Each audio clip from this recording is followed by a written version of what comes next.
Assalamualaikum warahmatullahi wabarakatuh. Perkenalkan, saya Desi Mahfira, dosen di Fakultas Kedokteran Universitas Syah Kuala, Banda Aceh. Pada kesempatan ini, saya akan menjelaskan salah satu mata kuliah yang saya ampu, yaitu Skills Lab Komunikasi dan Pemeriksaan Fisik Dasar. Mata kuliah ini merupakan mata kuliah yang wajib bagi mahasiswa semester 1 pendidikan dokter dengan jumlah 2 SKS.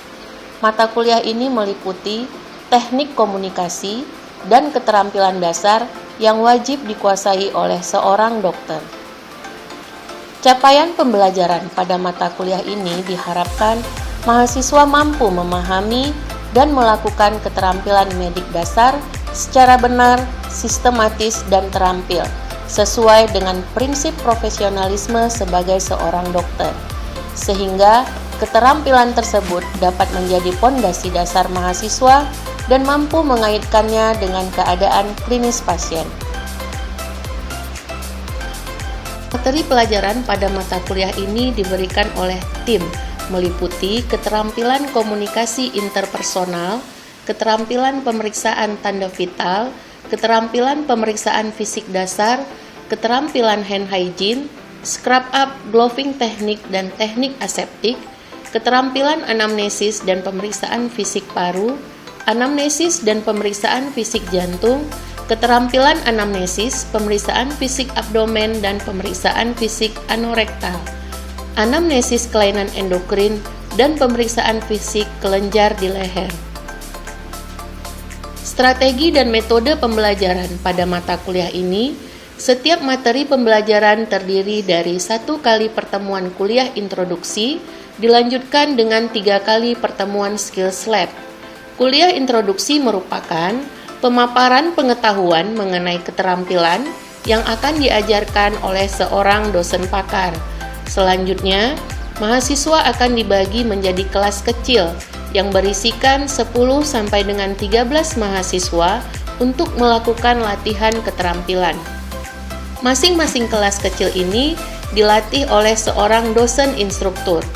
Pada skills lab pertemuan pertama, instruktur memperagakan cara melakukan keterampilan pada probandus ataupun manekin sesuai dengan checklist yang telah disusun oleh dosen pakar. Pada pertemuan ini, mahasiswa diwajibkan untuk mengumpulkan work plan dan mengerjakan pretest. Pada skills lab pertemuan kedua, mahasiswa berlatih memperagakan keterampilan secara bergantian. Instruktur memperhatikan dan memberikan umpan balik.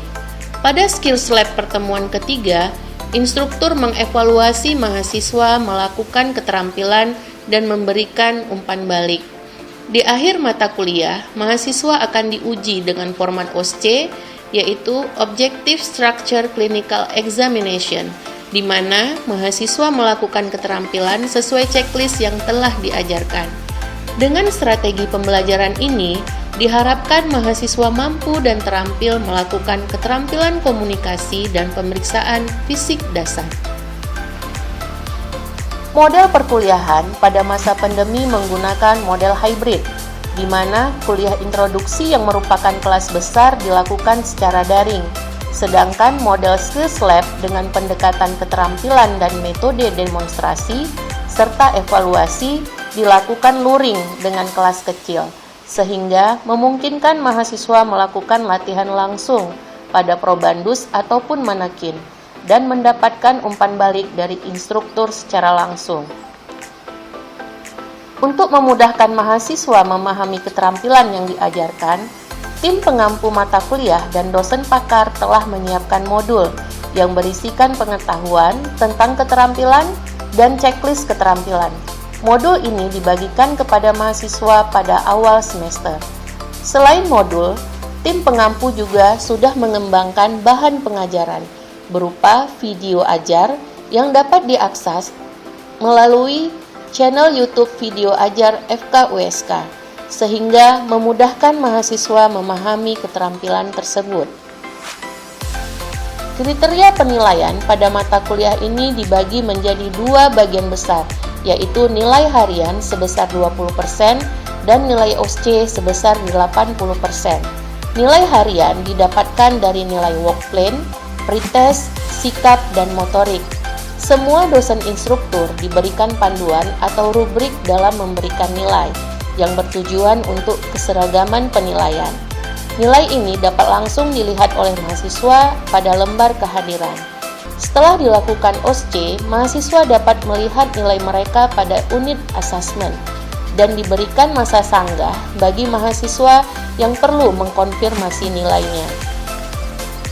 Berikut, saya akan menampilkan video kuliah introduksi untuk materi keterampilan anamnesis, pemeriksaan fisik abdomen, dan pemeriksaan fisik anorektal.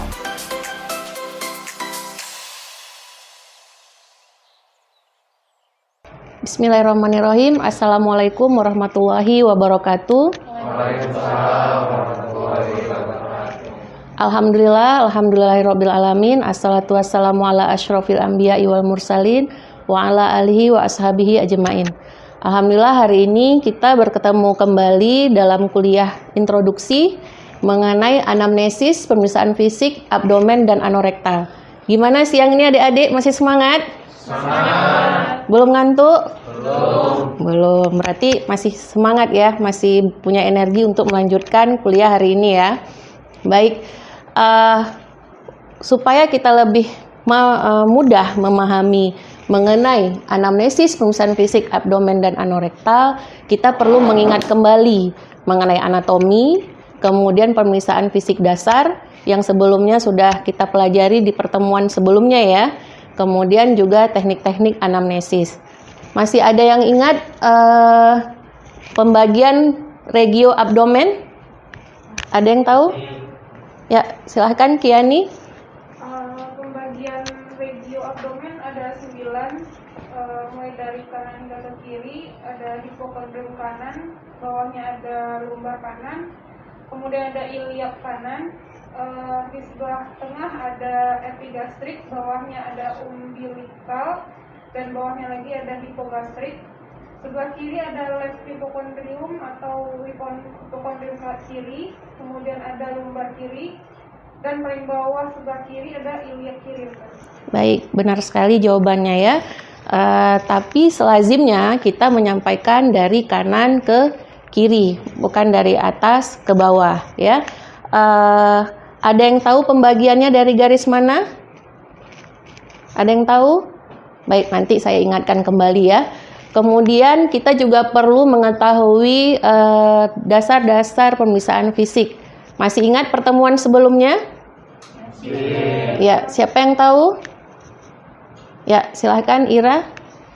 Pada pemeriksaan fisik dokter itu terdiri dari inspeksi, ada palpasi, ada perkusi, dan juga ada auskultasi, dok. Iya, Fahri mungkin bisa disebutkan tadi inspeksi itu apa, palpasi itu apa, silahkan. Inspeksi itu kita melihat secara langsung, kalau palpasi kita meraba bagian tubuh yang ingin kita periksa, sedangkan perkusi kita melakukan ketukan dengan jari kiri dan jari kanan pada daerah dada maupun abdomen. Kemudian auskultasi menggunakan alat yaitu stetoskop untuk mendengar suara peristaltik pada abdomen. Baik, benar sekali jawabannya ya. Oke, kemudian ada satu hal lagi yang perlu kita ingat, adalah teknik anamnesis. Ada yang bisa menyebutkan beberapa teknik anamnesis? Apa yang harus kita kerjakan dalam konsep-konsep anamnesis? Silahkan Fitra.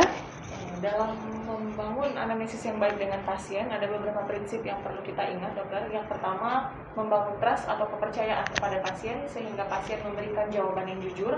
Yang kedua, selalu memperhatikan eye contact pada pasien. Dan yang ketiga, mendengarkan pasien dan memberikan kesempatan kepada pasien untuk menjawab pertanyaan-pertanyaan terbuka yang kita berikan. Baik, bagus sekali jawabannya. Ada lagi yang ingin menambahkan? Cukup ya. Kita lanjut pelajaran hari ini ya. Oke, ini tadi yang sudah disebutkan oleh Kiani ya. Ada hipokondrium kanan, epigastrium, hipokondrium kiri, lumbal kanan, umbilikal, lumbal kiri, iliaka kanan, hipogastrik, iliaka kiri. Nah, ini ditarik oleh garis imajiner. imajiner dari linea midclavicularis dextra menuju sias kanan. Begitu juga linea midclavicularis sinistra menuju sias kiri, kita tarik di arcus costae ya. Dan ini di antara sias. Nah, inilah garis-garis imajiner yang membentuk 9 regio tersebut. Apa pentingnya kita mengetahui regio-regio ini? Apa kira-kira? Ya, silahkan Taifur. Pentingan mengetahui regio ini untuk mengetahui kelainan-kelainan organ atau fungsi di sistem organ di daerah regio tersebut. Ya, jadi misalnya ada pasien datang mengeluhkan nyeri perut nyeri perut kiri atas. Mungkinkah dia suatu usus buntu? Tidak. Kenapa? Karena usus buntu berada di iliaca dextra. Oke. Nah, pada kuliah hari ini kita akan mempelajari mengenai persiapan, kemudian mengenai keluhan-keluhan apa saja yang ada di saluran cerna, kemudian pemeriksaan fisik abdomen, dan pemeriksaan fisik anorektal. Tujuannya apa? Supaya adik-adik ketika memulai skills lab nanti sudah tahu apa yang mau dikerjakan ya, tinggal berlatih. Kemudian apa yang kita harapkan dari skill ini, dari materi ini adalah adik-adik semua terampil ya, melakukan anamnesis, melakukan pemeriksaan fisik abdomen, dan juga melakukan pemeriksaan fisik anorektal. Nanti di akhir kuliah hari ini saya akan memberikan latihan untuk mengetahui pemahaman adik-adik akan kuliah kita hari ini ya. Oke, yang pertama kita belajar mengenai persiapan. Ada beberapa hal yang harus kita siapkan, mulai dari ruangan, pasien, dan sikap profesional. Ada yang mau kasih pendapat mengenai ruangan? Ya, silakan Arif. Ya, mungkin dalam melakukan proses anamnesa yang baik, diperlukan juga untuk ruangan yang kondusif, ruangan yang kondusif, ruangan yang nyaman, yang pastinya tidak ada gangguan dari luar ke dalam. Ya, supaya pasien tadi bisa percaya, kemudian dia juga bisa menyampaikan keluhannya, kita buat ruangan yang nyaman. Yang pertama adalah tidak ada pasien lain yang mendengarkan keluhannya ya. Kemudian pencahayaan ya, pencahayaan karena nanti kita akan melihat, meninspeksi tadi ya, maka perlu pencahayaan. Kalau misalnya di ruangan seperti ini kan praktek pribadi ya. Nah, kalau misalnya ruangannya IGD, nah itu perlu ada sampiran ya. Maksudnya ruangan yang banyak tempat tidurnya ya. Karena nanti diperlukan pemeriksaan-pemeriksaan yang membuka pakaian pasien. Oke, kemudian pasien. Apa yang harus kita persiapkan dari pasien untuk pemeriksaan fisik abdomen? Yang pertama, kita menjelaskan kepada pasien bahwa kita akan melakukan pemeriksaan fisik abdomen. Artinya, pasien harus membuka pakaiannya sebagian. Bagian mana yang harus kita buka? Sesuai anatomi tadi. Dari bawah prosesus sipoideus sampai dengan simfisis pubis. Jadi, kita harus menyampaikan kepada pasien ya. Kemudian, selain kita menyampaikan, kita juga mempersiapkan pasien karena kita akan melakukan inspeksi, palpasi, tentu tidak nyaman bagi pasien. Salah satunya kita mempersilahkan pasien untuk berkemih terlebih dahulu ya, supaya kandung kemihnya tidak penuh. Bisa dipahami adik-adik? Oke, baik. Kita lanjutkan ya. Kemudian sikap profesional. Sikap profesional ini sangat penting terutama untuk nantinya pemeriksaan anorektal ya. Apapun yang kita temukan pada pasien tidak boleh berekspresi yang membuat pasien kurang nyaman ya. Kemudian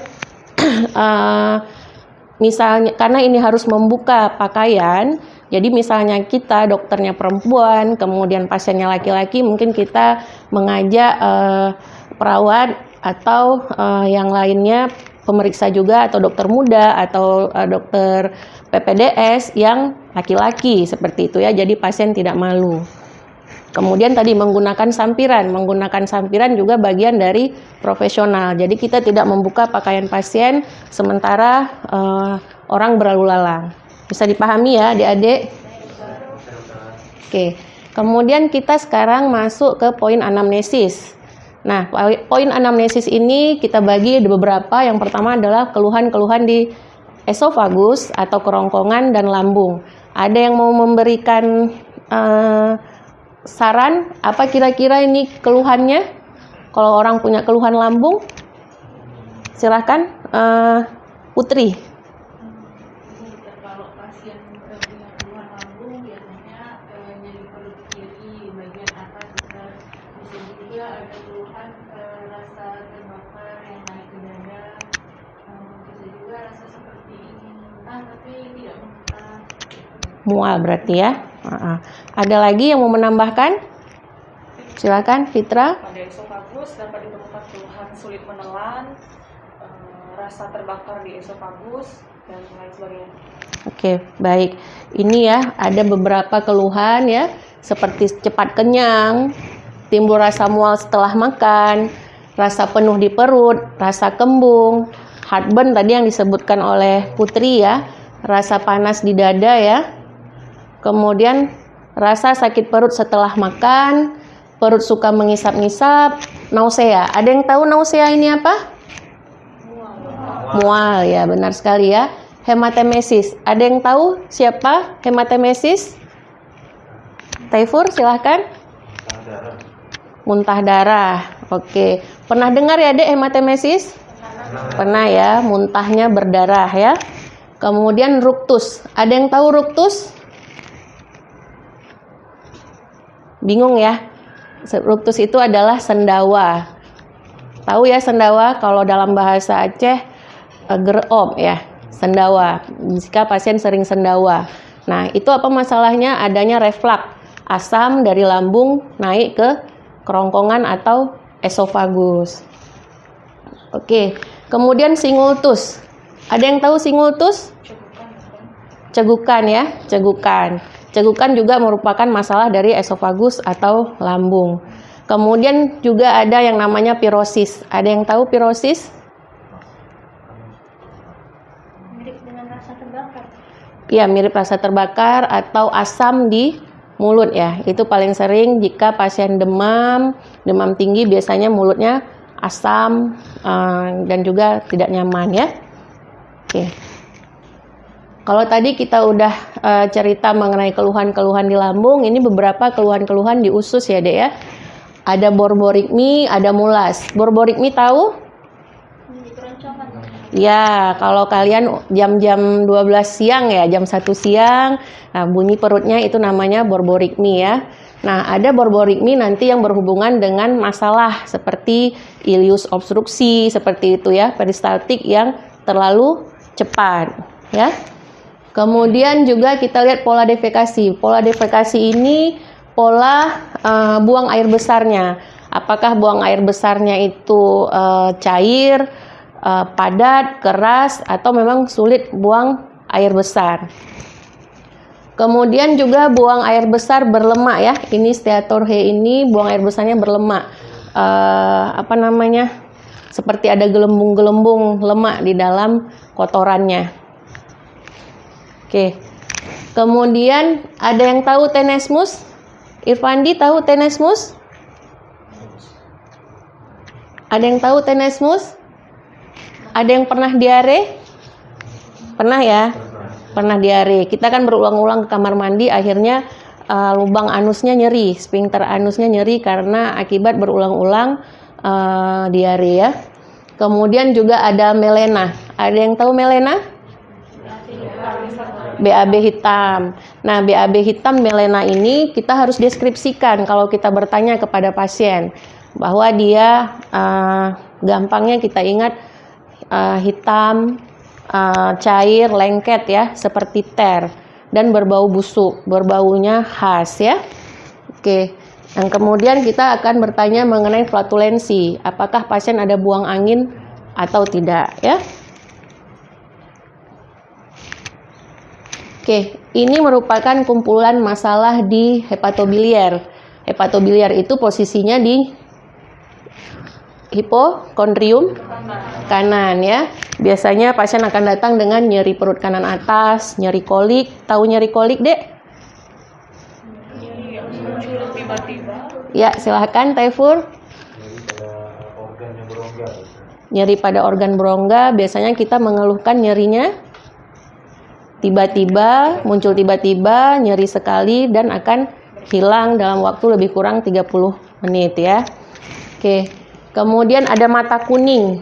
Ada mata kuning, buang air kecil seperti teh, buang air besar seperti dempul, ada rasa gatal di kulit, perut yang membesar, mual dan muntah.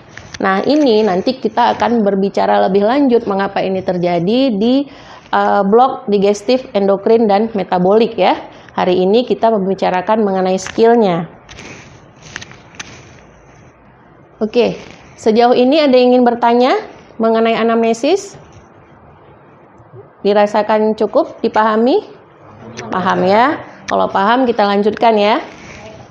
Kita lanjutkan kepada pemisahan fisik abdomen. Tadi sudah kita sebutkan ada inspeksi, palpasi, perkusi, dan auskultasi. Pada pemisahan fisik abdomen, urutannya agak sedikit berbeda. Setelah inspeksi, mungkin kita akan melanjutkan ke auskultasi. Tujuannya agar kalau kita melakukan palpasi atau perkusi sebelumnya, mungkin akan menyebabkan rasa nyeri yang akan mempengaruhi proses dari kita mendengar dari peristaltik ya. Oke, apa yang perlu kita inspeksi? Ini dia ekspresi pasien ya, ada tampak nyeri apa tidak, kita lihat ekspresinya. Kemudian kita lihat posisi paksa. Jadi inspeksi kita melihat apakah pasien tidurnya terlentang dengan nyaman atau ada posisi paksa, merasakan menahan rasa nyeri ya. Oke. Nah, ini ada yang tahu gambar apa? Coba Irfandi. Yang ini gambar apa kira-kira? Gambar apa? Mata yang kuning ya. Mata yang kuning atau kita sebut ikterik ya. Berbeda tidak warna sebelah kiri dan sebelah kanan? Perbedaannya yang kanan, yang kiri lebih kuning, kuningnya kehijauan ya. Kuning kehijauan, yang ini kuningnya lebih ke kuning jernih. Oke, ada perbedaannya. Kemudian ini apa nih? Gambar dari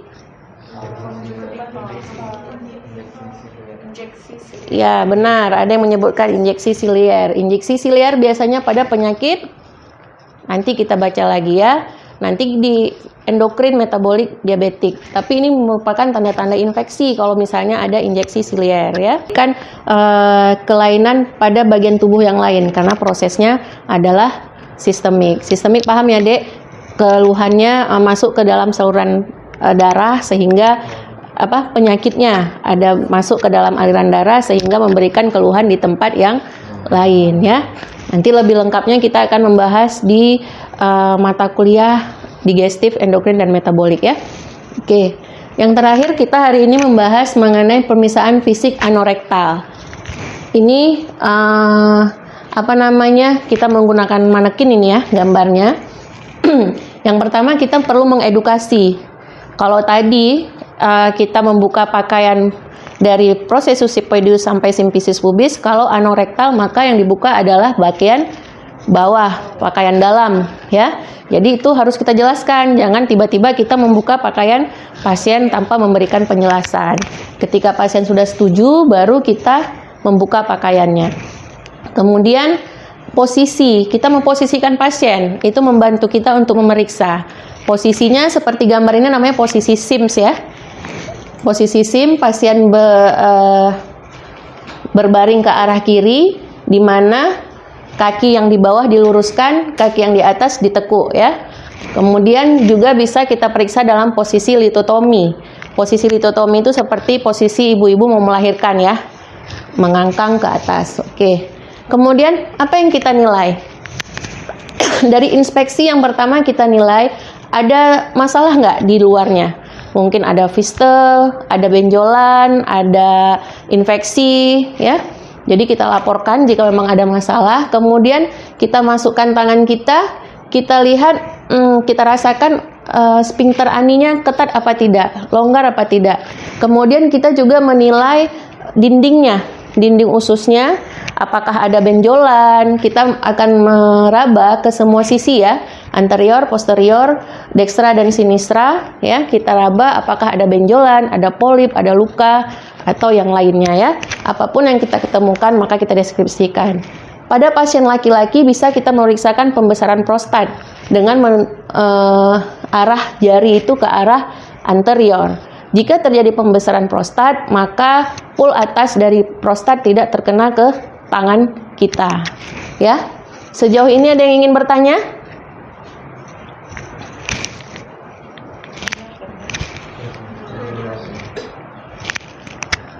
Sudah jelas ya? Oke, baik. Pada mata kuliah ini juga kita sudah membuat video ajar ya. Video ajar adik-adik bisa nanti buka di channel YouTube video ajar FK USK ya. Di situ banyak videonya, salah satunya anamnesis, pemeriksaan fisik abdomen dan anorektal. Kita lihat sekilas ya.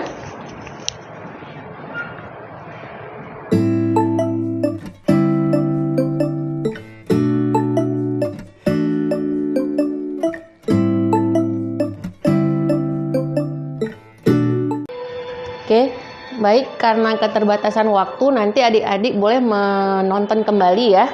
Bisa di searching di YouTube video ajar FK USK ya. Oke. Nah, sebelum kita menutup kuliah kita hari ini, mungkin ada yang ingin menyampaikan apa yang didapatkan dari kuliah kita hari ini? Mungkin sebelumnya belum tahu, hari ini tahu bahwa ini ada pengetahuan baru. Ya, silakan Arif. Jadi yang pribadi saya dapatkan dari pembelajaran pada hari ini, dokter, yang pertama saya mengetahui bagaimana sistem anamnesis yang benar, meliputi inspeksi, palpasi, diskusi, auskultasi, Pemeriksaan fisik maksudnya ya. Kemudian bagaimana cara kita memahami konsep-konsep dasar dari anamnesis dan pemeriksaan fisik, serta tahu beberapa gejala dari gangguan organ, dokter. Ya, mungkin yang paling baru gangguan organ kali ya. Kalau inspeksi palpasi ada di kelas kemarin, Dek? Ya, ada ya? Oke, baik. Ada lagi mungkin yang menambahkan? Silakan Putri. Kalau yang Putri dapatkan hari ini ada istilah-istilah baru dokter, seperti ductus, biosis yang sebelumnya belum pernah didengar, jadi hari ini nggak pernah didengar. Ya, nantinya pun di pasien kita menyebutkannya artinya ya Dek. Kita nggak mungkin nanya ke pasien ruktus gitu ya. Tapi itu istilah yang perlu kita ketahui mengenai pertanyaan-pertanyaan keluhan-keluhan pasien. Oke. Sebelum kita menutup pembelajaran kita hari ini, kita ada latihan. Mungkin bisa dikeluarkan gawainya untuk mengisi latihan kita.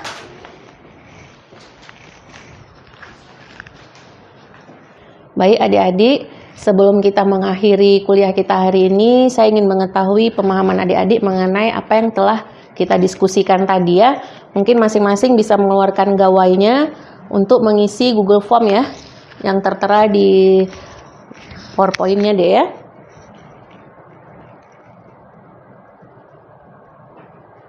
Soalnya ada 5 soal. Sudah selesai mengisi? Sudah ya, coba kita lihat. Baik, udah 10 respon yang masuk ya. Dari 10 mahasiswa ada 8 orang yang benar semua, selamat. Kemudian ada 2 orang ya, 2 orang yang masih kurang tepat 1 soal. Nanti bagi yang masih salah, ada feedback ya di Google Form-nya untuk jawaban yang benarnya. Oke, saya harapkan adik-adik nantinya sudah mampu ya masuk ke skill lab, sudah melihat video juga. Jadi ketika skill pertemuan pertama itu sudah ada brainstormingnya ya, udah tahu apa yang harus dilakukan. Oke, kita akhiri kuliah kita hari ini. Semoga bermanfaat baik untuk proses pendidikan kalian selama ini dan menjadi seorang dokter nantinya ya. Saya akhiri. Wabillahi taufiq wal hidayah. Assalamualaikum warahmatullahi wabarakatuh.